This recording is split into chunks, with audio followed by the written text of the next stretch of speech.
कभी सोचा है लॉटरी जीतने वाले लोग कुछ ही सालों में कंगाल क्यों हो जाते हैं? पैसा तो आ जाता है, पर उसके साथ खुशी और सुकून वो नहीं आता। ऐसा क्यों होता है? देखिए, पैसा कमाना शायद एक साइंस हो सकता है, लेकिन उसे खर्च करना वो एक कला है, एक आर्ट। और आज हम इसी आर्ट की गुत्थी को सुलझाने की कोशिश करेंगे। और हाँ, पहले ही साफ कर दूं, ये कोई कैसे अमीर बनने वाली गाइड नहीं है, बिल्कुल नहीं। इसके बजाय हम ये समझेंगे कि हमारे खर्च करने के फैसले, हमारी फीलिंग्स, हमारे डर और जो सोसाइटी का प्रेशर होता है, उनसे कैसे जुड़े होते हैं। ये एक सफ़र है, ये जानने का कि हम असल में क्या चाहते हैं और क्यों चाहते हैं।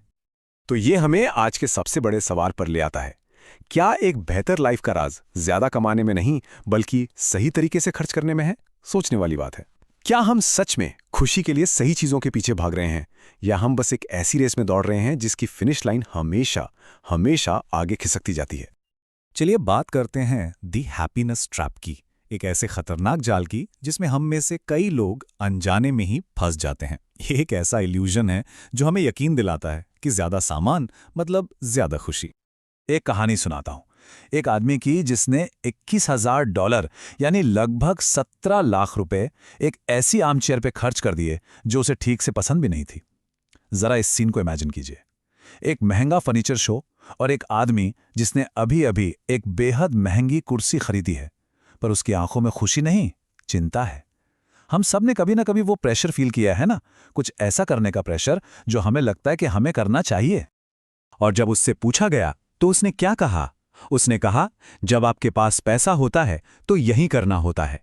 अब ये जो जवाब है ना, ये उस कुर्सी से भी ज्यादा कीमती है। ये उस सोशल प्रेशर को दिखाता है जिसका हम सब सामना करते हैं, और ये हमें एक गहरा सवाल पूछने पर मजबूर करता है कि क्या हम सच में अपनी मर्जी से चीजें चुन रहे हैं, या बस सोसाइटी की लिखी हुई स्क्रिप्ट को फॉलो कर रहे हैं। और यहीं से हम आते हैं एक और इंटरेस्टिंग कॉन्सेप्ट पर, जिसे कहते हैं सम्मान का जंक फूड। सोचिए, क्या हो अगर हमारी महंगी चीजों की चाहत असल में किसी गहरी इमोशनल जरूरत का एक नकाब हो। अक्सर हम सोचते हैं कि हमें अच्छी चीजें चाहिए, लेकिन असल में हम दूसरों से मिलने वाली रिस्पेक्ट और एडमायरेशन के पीछे भाग रहे होते हैं। उस लग्जरी कार के बारे में सोचिए, क्या सच में उस कार की जरूरत है, या उस स्टेटस की जो उसके साथ जुड़ता है? अक्सर ये चीजें दूसरों को इंप्रेस करने का एक शॉर्टकट लगती हैं। यहां दो तरह के गुणों की बात होती है। एक हैं रिज्यूमे वर्च्यूज और दूसरे हैं यूलॉजी वर्च्यूज। रिज्यूमे वर्च्यूज क्या हैं? सैलरी, जॉब टाइटल, नेटवर्थ, सामान, वो सब चीजें जिन्हें दुनिया नापती है। ये एक्सटर्नल सक्सेस है।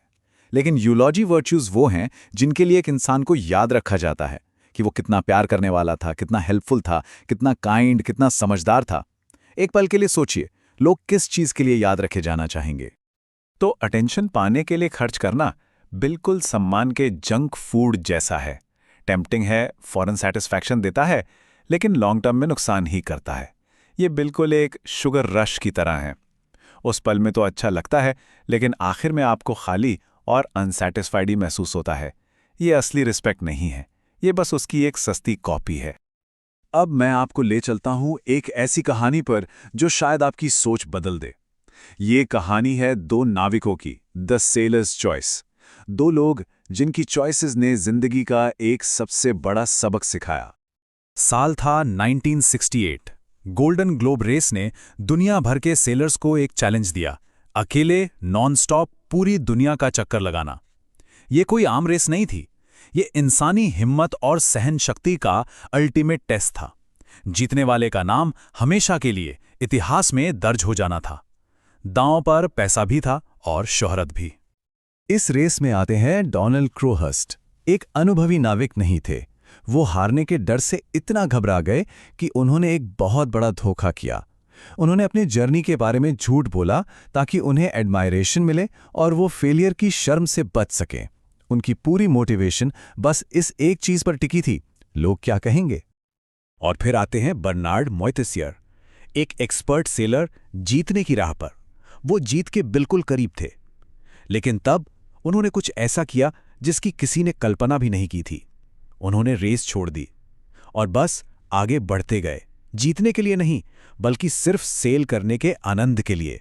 उन्होंने ट्रॉफी पर अपनी आत्मा की शांति को चुना। तो ये कहानी है दो स्कोर कार्ड की। एक है डोनाल्ड क्रोहर्स्ट का आउटर स्कोर कार्ड। ये इस बात पर चलता है कि दूसरे लोग क्या सोचते हैं, उनकी उम्मीदें क्या हैं। और दूसरा है बर्नार्ड मोइतेसियर का इनर स्कोर कार्ड। ये चलता है पर्सनल कंटेंटमेंट और अपनी वैल्यूज पर। एक स्कोर दुनिया की नज़रों में, दूसरा स्कोर अपनी खुद की नज़रों में। तो सवाल ये उठता है, हम किसके स्कोर कार्ड से खेल रहे हैं? जब हम अपनी जिंदगी के बड़े फैसले लेते हैं, करियर, रिश्ते या हमारे खर्चे, तो हम किसके स्कोर को ऊपर रख रहे होते हैं? बाहरी स्कोर कार्ड को या अपने अंदर के स्कोर कार्ड को? चलिए अब एक सिंपल सी लेकिन बहुत गहरी कहानी सुनते हैं। मछुआरे की कहानी, द फिशरमैन्स पैराबल। ये हमें बताती है कि हमारी फाइनेंशियल जर्नी की असली मंजिल कंटेंटमेंट यानी संतोष ही है। तो कहानी कुछ ऐसी है। एक मछुआरा है जो एक सादी सी खुशहाल जिंदगी जीता है। कुछ घंटे काम करता है, फिर अपनी फैमिली, दोस्तों के साथ वक्त बिताता है, आराम करता है। एक दिन एक बिजनेसमैन आता है और उसे एक पूरा प्लान समझाता है कि कैसे वो दिन रात काम करे, एक बड़ा बिजनेस एम्पायर खड़ा करे और अमीर होकर रिटायर हो जाए। तो मछुआरा पूछता है कि रिटायर होने के बाद वो क्या करेगा? जवाब मिलता है, ठीक वही जिंदगी जिएगा जो वो पहले से ही जी रहा है। ये कहानी एक पावरफुल सच बताती है। अक्सर हम जिसके पीछे भाग रहे होते हैं वो शायद हमारे पास पहले से ही होता है। और ये हमें दौलत की सबसे पावरफुल डेफिनेशन पर लाता है।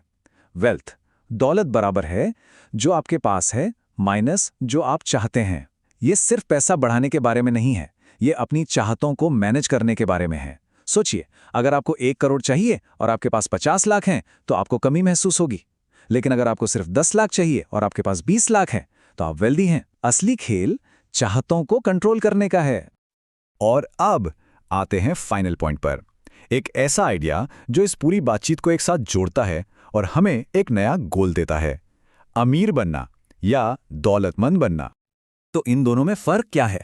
देखिए, रिच यानी अमीर होने का मतलब है कि आपकी इनकम बहुत ज्यादा है जिससे आप ज्यादा चीजें खरीद सकते हैं।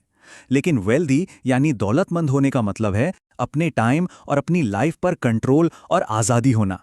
एक लॉयर जो हफ्ते में 80 घंटे काम करता है वो अमीर तो है पर दौलतमंद नहीं, क्योंकि उसके पास अपने वक्त पर कंट्रोल नहीं है।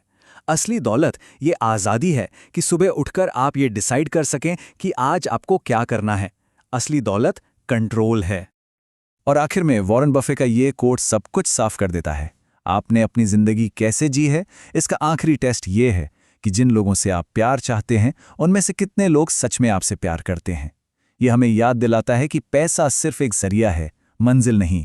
असली दौलत हमारे रिश्ते हैं, वो प्यार जिसे कोई बैंक अकाउंट नहीं नाप सकता। तो इसे एक सवाल के साथ इस चर्चा को खत्म करते हैं। आप किस तरह की दौलत बना रहे हैं?